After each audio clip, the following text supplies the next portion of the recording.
ಪ್ರಜ್ವಲ್ ರೇವಣ್ಣಗೆ ಸೇರಿದ ಬಂಗಲೆಯಲ್ಲೇ ಅತ್ಯಾಚಾರ. ನಾನು ಕರೆದಾಗ್ಲೆಲ್ಲ ನೀನು ಬರಬೇಕು ಅಂತ ಪ್ರಜ್ವಲ್ ಬೆದರಿಕೆ. ಜಿಲ್ಲಾ ಪಂಚಾಯತ್ ಮೆಂಬರ್ ಆಗಿದ್ದ ಮಹಿಳೆಯಿಂದ ದೂರು.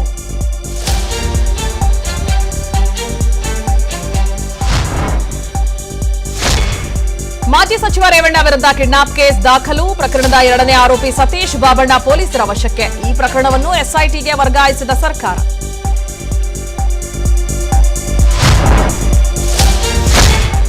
ವಿಡಿಯೋ ಕೇಸಲ್ಲಿ ಅಪ್ಪ ಮಗನಿಗೆ ನೋಟಿಸ್ ಮೇಲೆ ನೋಟಿಸ್. ಭವಾನಿ ರೇವಣ್ಣ ಹಾಗೂ ಎಸ್ಐಟಿಯ ವಿಚಾರಣೆ ಟೆನ್ಷನ್.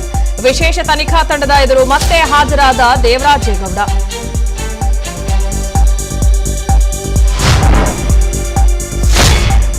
ಎಲ್ಲಾದ್ರೂ ಎಸ್ಕೇಪ್ ಆಗಲಿ, ಅಲ್ಲಿಂದಲೇ ಹಿಡ್ಕೊಂಡು ಬರ್ತೀವಿ. ವಕೀಲರನ್ನ ಕರೆಸಿ ದೇವೇಗೌಡರ ಮನೆಯಲ್ಲಿ ಚರ್ಚೆ ನಡೆಸಿದ್ಯಾಕೆ?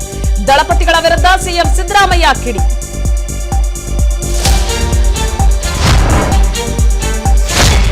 ಒಂದು ಕಡೆ ವಿದೇಶ ಪ್ರವಾಸಕ್ಕೆ ಹೋಗುವ ರಾಹುಲ್ ಇದ್ದಾರೆ, ಮತ್ತೊಂದು ಯೋಧರ ಜೊತೆಯಾಗಿರುವ ಮೋದಿ ಇದ್ದಾರೆ.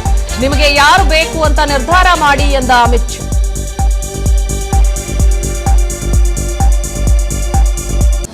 ಅನುಕ್ಷಣದ ಸುದ್ದಿಗಳಿಗಾಗಿ ವಿಸ್ತಾರ ನ್ಯೂಸ್ ಯೂಟ್ಯೂಬ್ ಚಾನೆಲ್ ಸಬ್ಸ್ಕ್ರೈಬ್ ಮಾಡಿ. ಹೊಸ ಸುದ್ದಿಗಳ ನೋಟಿಫಿಕೇಶನ್ಗಾಗಿ ಬೆಲ್ ಐಕಾನ್ ಕ್ಲಿಕ್ ಮಾಡಿ. ಲೇಟೆಸ್ಟ್ ಅಪ್ಡೇಟ್ಸ್ಗಾಗಿ www.vistaranews.com ವೆಬ್ಸೈಟ್ಗೆ ವಿಸಿಟ್ ಮಾಡಿ. ಅಂಗೈಯಲ್ಲೇ ಜಗತ್ತಿನ ಸುದ್ದಿ ತಿಳಿಯಲು ವಿಸ್ತಾರ ನ್ಯೂಸ್ ಕನ್ನಡ ಆಪ್ ಡೌನ್ಲೋಡ್ ಮಾಡಿ.